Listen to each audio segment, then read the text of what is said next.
The New York Giants are searching for their next head coach. They have interviewed former Miami Dolphins head coach Brian Flores. I am John Schmelk, joined by Paul Dottino. And Paul, Flores is a coach that's had success with the Dolphins the last 3 years. This year, this past season, a bit of a seesaw season. Won their first game of the year, lost 7 straight, then won 7 straight, just missed the postseason. Well, John, consider he had to deal with a couple of revolving door quarterbacks there. Obviously, that's never an easy thing to do because of injury. But the other thing you got to keep in mind, it's not just that they did what they did this year. Last year, they won 10 games. Yeah. So that's 19 regular season victories over the last 2 seasons in his first head coaching job. Remember, he actually spent 3 years with Miami. First year, he was just trying to get things rebuilt. But the last 2 years, this guy was a winner. Yeah, 24 and 25 overall. You mentioned that rough first season, but more success since then. And Paul, look, he's a defensive guy, right? He comes from New England. He coached pretty almost every position on the defensive side of the ball. They're linebackers, safeties. He was a defensive assistant, comes over.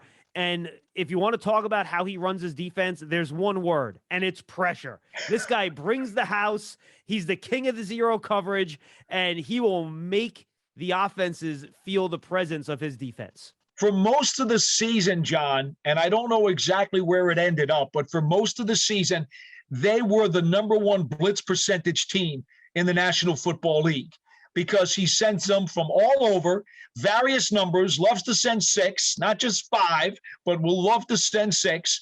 And that's what it's all about for him, creating chaos. Now, remember, earlier in his career, he did have a pit stop on the offensive side of the ball, but he's mostly been a defensive guy. You're 100% correct.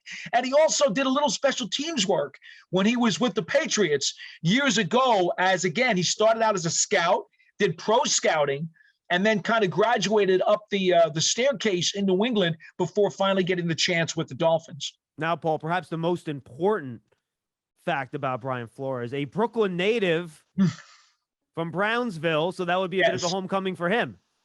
He will certainly understand the New York media market very, very well, the toughness that we represent in the New York metro area. He is, by the way, also another self-professed lifelong New York Giants fan.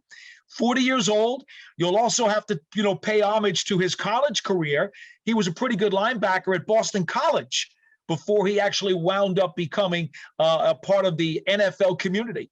And of course, it's always possible. You don't know what's going to happen. Guys take different jobs. You don't know. But obviously, Patrick Graham was his defensive coordinator in Miami just a couple years ago. So if he comes here, there's a potential that maybe Patrick Graham joins him too on his coaching staff. You never know how it's going to work out, but what you do know is that those two guys have a very tight-knit bond. We heard from Patrick Graham during the course of this season, whenever he talked about Flores, about how much respect and admiration he has for him. And the only reason that Patrick Graham came up to New York was because he always said, this is home. Remember, Patrick Graham coached at Wagner College, also coached defensive line with the Giants prior, and he told Brian Flores, I want to go back to the New York, New Jersey area. That's home for me. That's where I want to be. And Flores, out of respect, told Patrick Graham to go ahead and take the job with the Giants as the DC. Yeah, and also the assistant head coach as well, right? He eventually got that, and he got to call plays on the defensive side of New York. He wasn't doing that when he was in Miami. Paul, good stuff. We'll continue to track the search here for the Giants' next head coach. Stay tuned to Giants.com, the Giants mobile app, and all the Giants social media platforms. We'll see you next time.